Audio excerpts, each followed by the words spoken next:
Hey everyone, welcome to the third video in this series on thin film optics.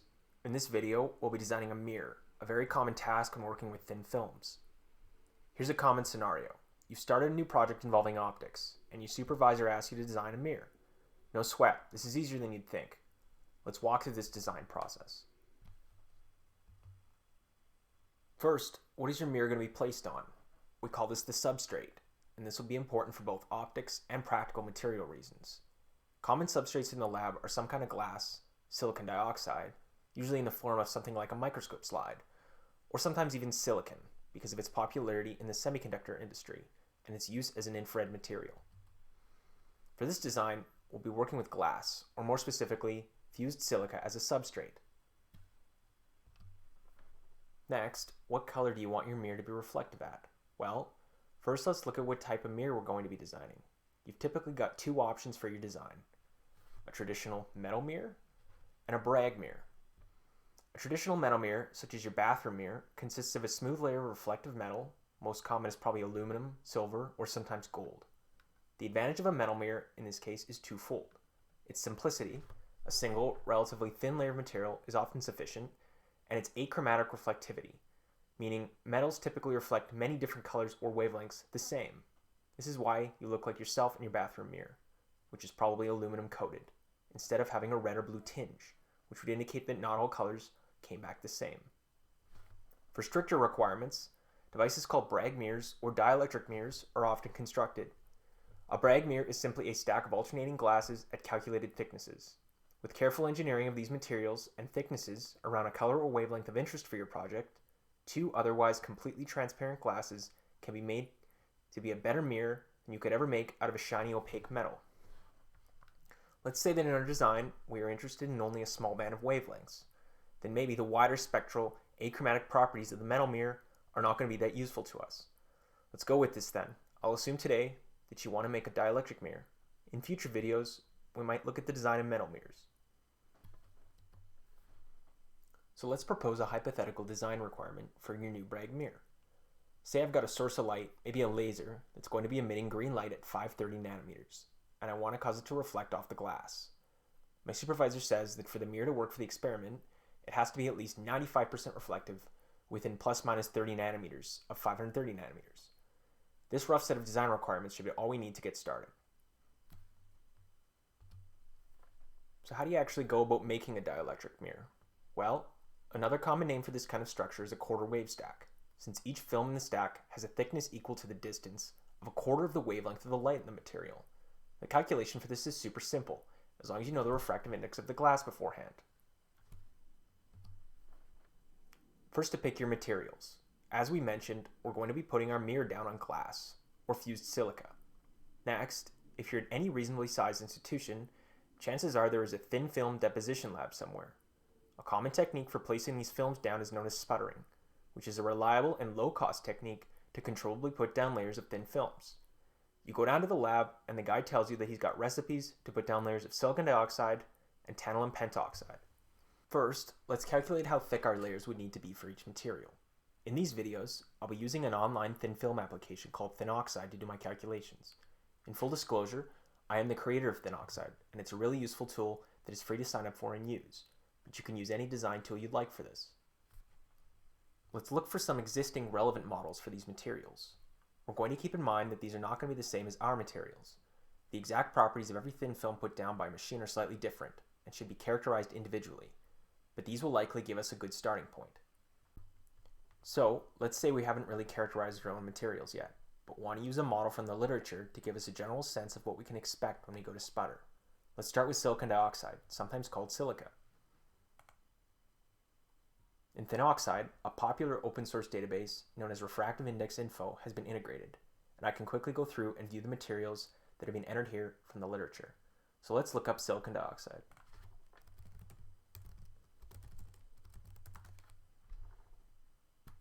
Let's see, we've got a few labeled thin film. This one's deposited via electron beam evaporation, a technique similar to sputtering. Here, Le Marchand has a model for silicon dioxide that includes both refractive index and loss, or K data. I haven't talked about loss yet, but just know it goes hand in hand with refractive index and represents how material absorbs light. By the way, from experience, a quality sputtered SiO2 region is usually extremely low loss, especially at higher wavelengths in the near infrared, so you can often neglect loss. So, let's open up Le Marchand, 580 nanometers on glass. This is a bit thick, but within the range of what we're looking for thin films, and on BK7, a type of glass substrate, similar to what we might be doing. The model range overlaps our wavelength of interest, so it'll be good here. Let's see what N is at 530 nanometers. Approximately, let's call it 1.47. Since these values are tabulated, we can also go in and see what the author provided.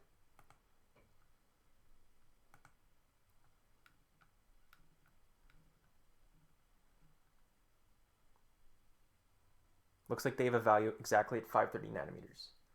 1.475, so we'll call it 1.48. Nice. Let's repeat this for our other material, tantalum pentoxide.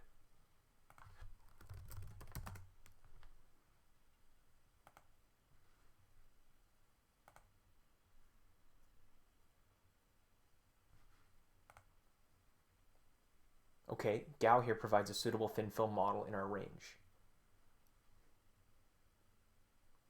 Looking at about 2.15, 2.6. Looks like there's also tabulated values, so we can look.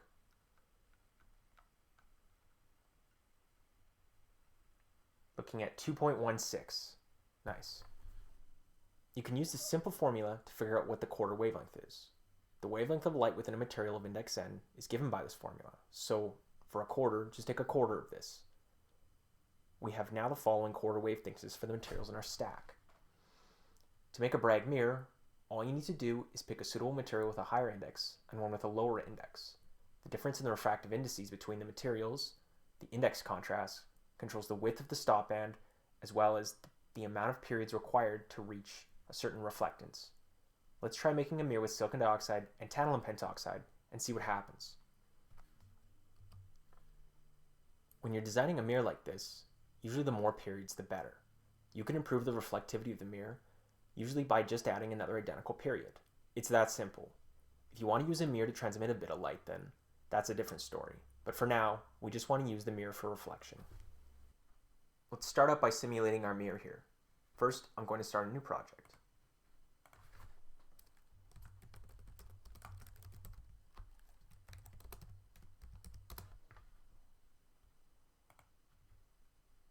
Let's make our output medium fused silica. This model by Mallitson should do. For the input medium, we're going to go to air. Really, a simple model with just n equals 1 over all wavelengths would suffice, but because we have the models, we might as well use them. Now we're going to create a stack of our mirror layers, starting with tantalum pentoxide on the bottom. So for tantalum pentoxide, we calculated we need a thickness of 62 nanometers. Then let's find our model.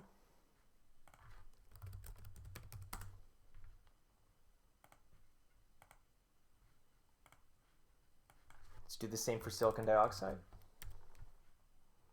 Calculated thickness of 91 nanometers. And let's find our model.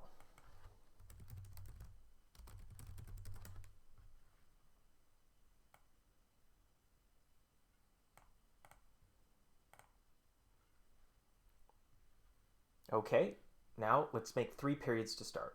I'll copy these models onto these layers.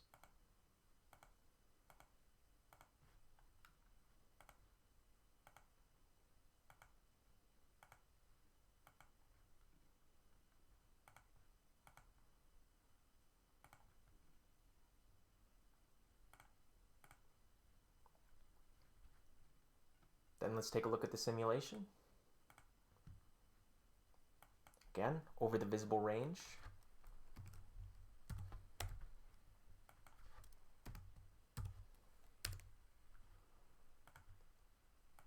Normal incidence only.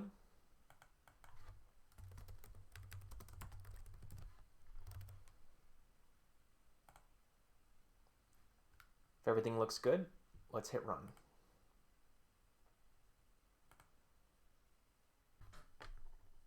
Now that it's simulated, we can check out our results.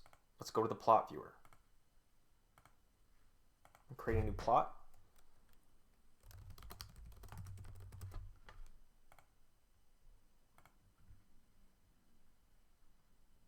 We'll pull this up. We're interested in the reflectance. And then we're at normal incidence. Either polarization will do. For most materials you'll be dealing with, the TE and TM is the same at normal incidence. So, as we can see here, the mirror provides a high amount of reflectance around the design quarter wavelength of 530 nanometers. This is what we call the stop band. For 3 periods, the simulation here is predicting a peak reflectance of approximately 75-76%. Looks like we're going to have to try a few more periods to meet our design spec. Let's do this by trial and error. Let's get 6 going. Let's go back and add 3 more periods.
It looks like we've met the design specifications for our first prototype.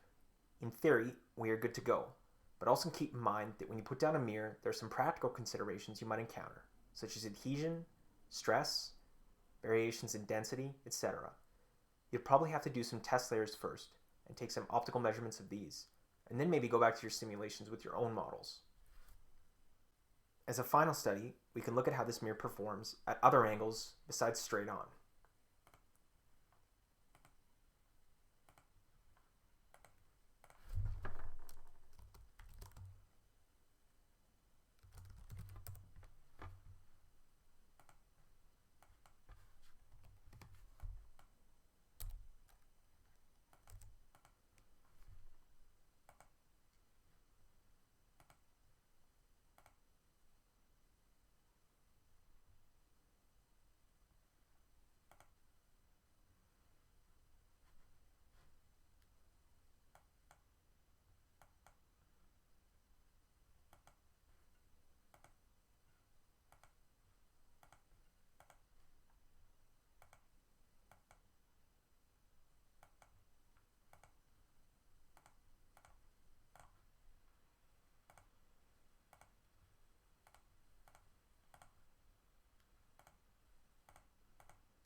This mirror design actually holds up well as we approach a more oblique angle.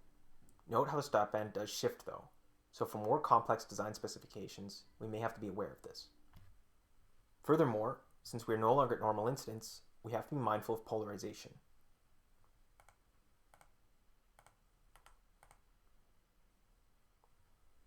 Note how drastically different the mirror performs for TE versus TM light.